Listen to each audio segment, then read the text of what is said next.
2002 के गुजरात दंगों से जुड़े गुलबर्गा सोसाइटी केस में आज फैसला आ सकता है। अहमदाबाद के मेघाणी नगर इलाके के गुलबर्गा सोसाइटी में दंगों के दौरान हुए नरसंहार पर विशेष अदालत आज फैसला दे सकती है। 28 फरवरी 2002 को गुलबर्गा सोसाइटी पर हिंसक भीड़ ने हमला कर दिया था, जिसमें 69 लोगों की मौत हो गई थी, जिसमें पूर्व कांग्रेस सांसद एहसान जाफरी भी शामिल थे। 22 सितंबर 2015 को इस केस में सुनवाई पूरी हो गई थी। बाद में सुप्रीम कोर्ट ने इस केस में एसआईटी कोर्ट को 31 मई को फैसला सुनाने के निर्देश दिए थे।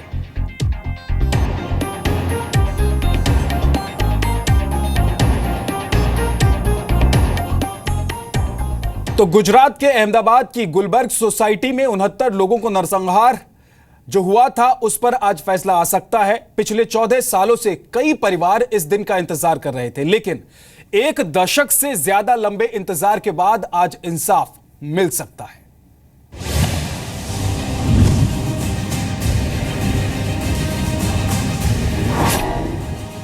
गुलबर्गा सोसाइटी केस में आज जजमेंट डे।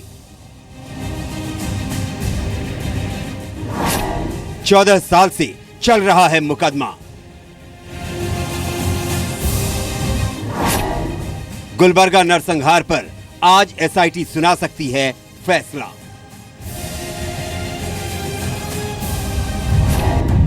वर्ष 2002 गुजरात के गोधरा कांड के बाद अहमदाबाद के मेघाणी नगर इलाके के गुलबर्गा सोसाइटी में नरसंहार हुआ था।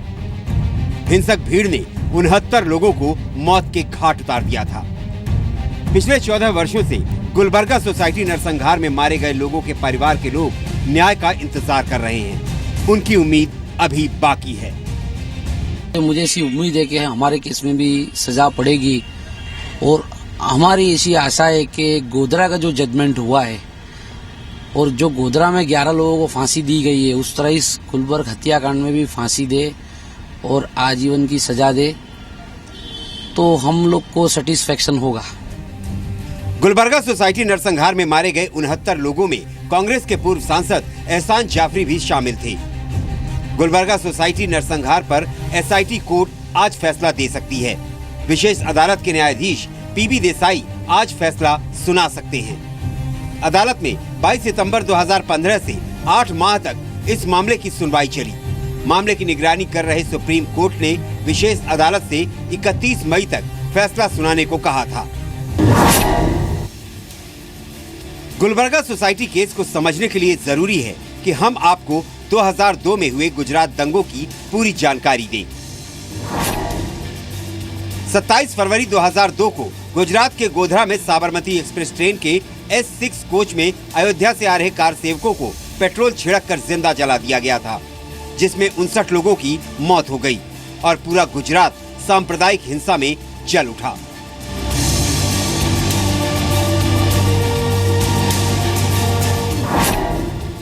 अहमदाबाद के मेघाणी नगर इलाके के गुलबर्गा सोसाइटी में एक हिंसक टोली ने नरसंहार को अंजाम दिया।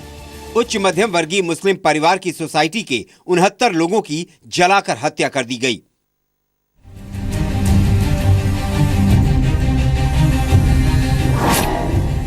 तीन जून 2002 को क्राइम ब्रांच ने इस केस में पहली चार्जशीट दाखिल की, जिसमें 38 आरोपियों के खिलाफ मामला दर्ज किया गया। 29 अगस्त 2002 को क्राइम ब्रांच की पहली सप्लीमेंट्री चार्जशीट दायर की गई। इसी केस में क्राइम ब्रांच ने 26 फरवरी 2003 को दूसरी सप्लीमेंट्री चार्जशीट दायर की। बाद में 2004 में 2 बार और 2008 में 3 बार और 2009 में फिर एक सप्लीमेंट्री चार्जशीट दायर की गई। कुल 67 आरोपी और 4 नाबालिगों के खिलाफ चार्जशीट दाखिल की गई। गुलबर्गा सोसाइटी के पीड़ितों ने सुप्रीम कोर्ट में गुहार लगाई कि मामले की सुनवाई कछुए की चाल से चल रही है। सुप्रीम कोर्ट ने एसआईटी के गठन का आदेश दिया और जांच का जिम्मा सीबीआई के पूर्व डायरेक्टर डॉक्टर आर.के. राघवन को सौंपा गया।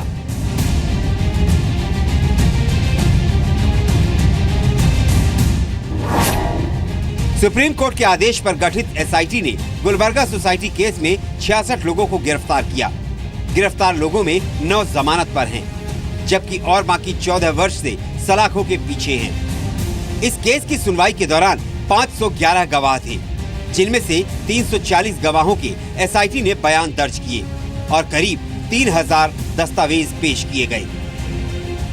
गुलबर्गा सोसाइटी हिंसा में मारे गए कांग्रेस के पूर्व सांसद एहसान जाफरी की पत्नी जाकिया जाफरी ने 8 जून 2006 को गुजरात हाईकोर्ट का दरवाजा खटखटाया। गुहार लगाई कि पुलिस इस हत्याकांड में प्रत्यक्ष और परोक्ष रूप से शामिल लोगों के खिलाफ एफआईआर दर्ज नहीं कर रही है।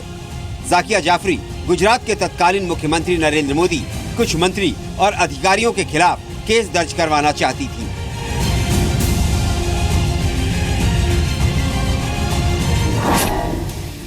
नवंबर 2007 को गुजरात हाई कोर्ट ने जाकिया जाफरी की अर्जी सुनने से इनकार किया और केस मजिस्ट्रेट कोर्ट में पेश करने को कहा।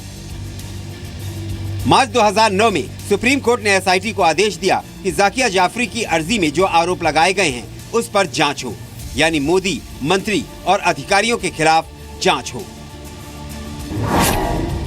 27 मार्च 2010 को एसआईटी ने गुजरात के तत्कालीन चीफ मिनिस्टर नरेंद्र मोदी को इस केस में पूछताछ के लिए सम्मन भेजा। बाद में एसआईटी ने नरेंद्र मोदी से लगातार 9 घंटे पूछताछ भी की।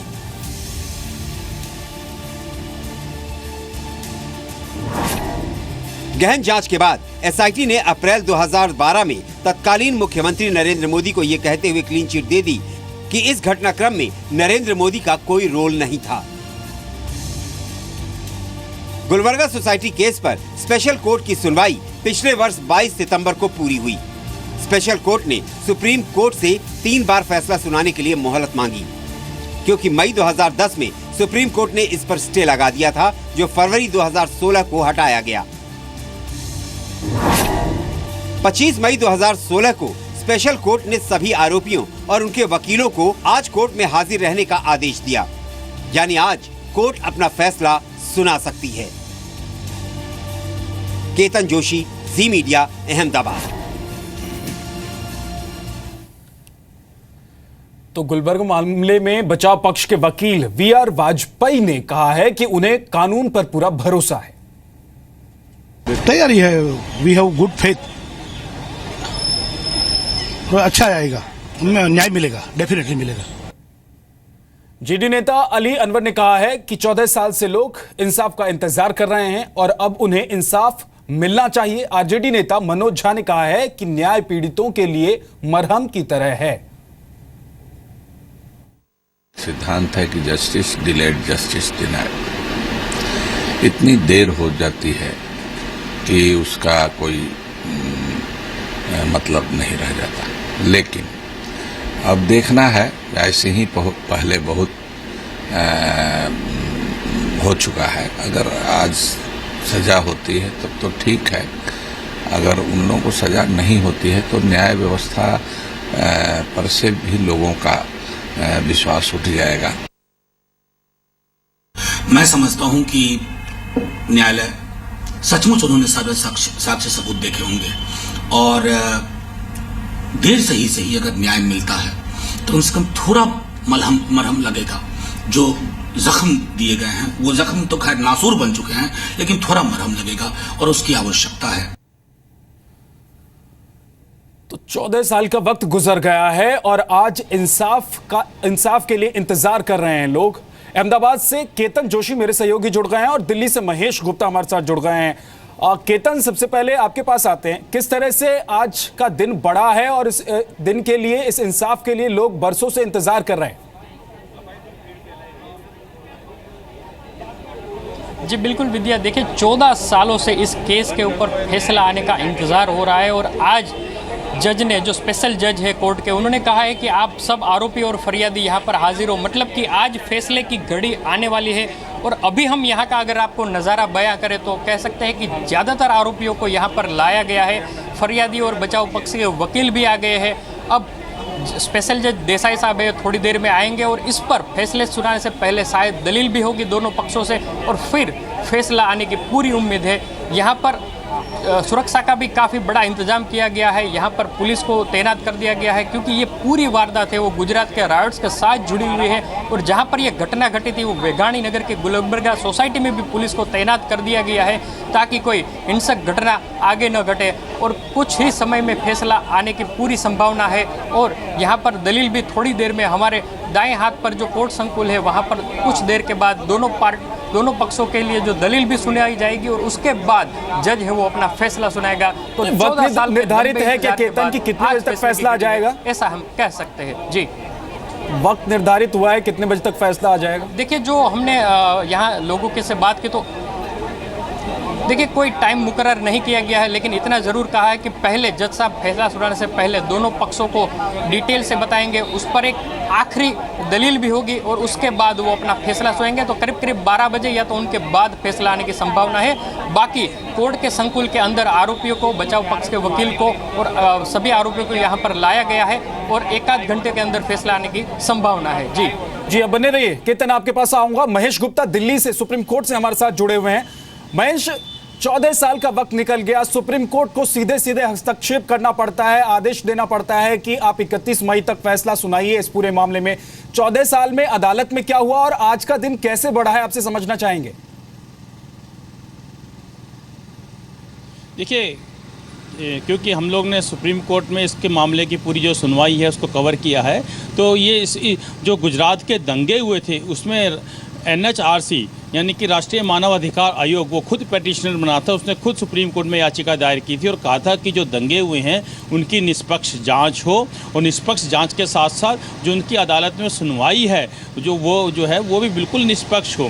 तो सुप्रीम कोर्ट में मामला चला था। उसके बाद एहसान जाफरी जो कांग्रेस के सांसद थे जो जिसमें उनके मारे गए थे, तो उनकी पत्नी ने भी यहाँ याचिका दायर की थी जैसे। और उसके बाद सुप्रीम कोर्ट ने आदेश दिया था SIT को कि वो जो है नरेंद्र मोदी से भी पूछताछ करे, लेकिन बाद में नरेंद्र मोदी को क्लीन चिट दे दी गई थी और क्लोजर रिपोर्ट फाइल कर दी गई थी। रही बात आज की, तो आज अगर ये मामला आदेश के लिए लगा हुआ है तो इस आदेश का मतलब ये होता है कि सभी पक्षों की सभी दलीलें पूरी तरह से कंप्लीट हो चुकी होती हैं। अगर किसी पक्ष की कोई भी दलील रह गई होती है तो फिर वो आदेश के लिए यह दिन मुकर्रर नहीं होता। तो आज जो है सभी आरोपियों को अदालत में पेश किया जाता है, जो कि चाहे वो जेल में बंद है वो भी आएंगे या जो कोई जमानत पर हैं वो भी आएंगे। वो सिर्फ आज अदालत ये कहेगी कि कौन कौन सा आरोपी दोषी है और कौन कौन सा आरोपी बरी किया जाता है। उसके बाद अदालत जो है अगली बार जो है ये सजा सुनाएगी कि किसको सजा सुनाई जाती है, कितनी सजा सुनाई जाती है, उसके लिए